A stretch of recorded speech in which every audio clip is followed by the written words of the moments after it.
अनेक पौराणिक और ऐतिह्यमय गाथा को बजाई रखिथिबा विराटगढ़र पवित्र माटी रे पालित हेला अक्षय तृतीयार पवित्र अवसर। एई प्राचीन गढ़ और मंदिर परंपरा सह जड़ित कप्तिपदा राजपरिवार आज आरंभ करिसेंती महाप्रभुको पवित्र रथ निर्माण कार्य। पारंपरिक विधि विधान मध्य एई शुभ कार्य किपरि आरंभ होला देखिबा।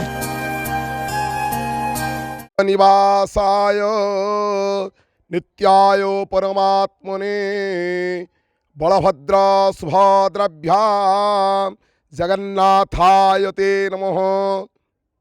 ए पीठ बहु पुरातन पीठ।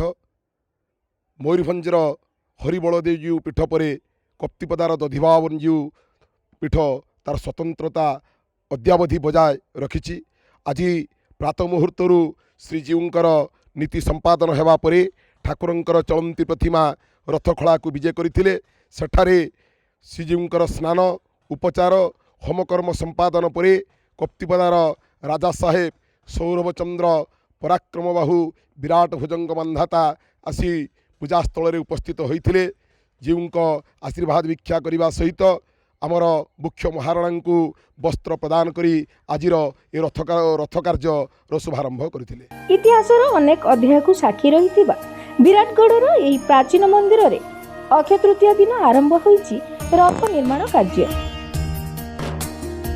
कप्तिपदा राजा सौरभचंद्र पराक्रम बाहु अभिनव भुजंग मानधाताଙ୍କ नेतृत्व श्री पंचमी दिन रथ काठ अनुकूल होई मां मंगलाଙ୍କ निकटरे पूजा अर्चना परे काठ रथ खोला को आसी थाए।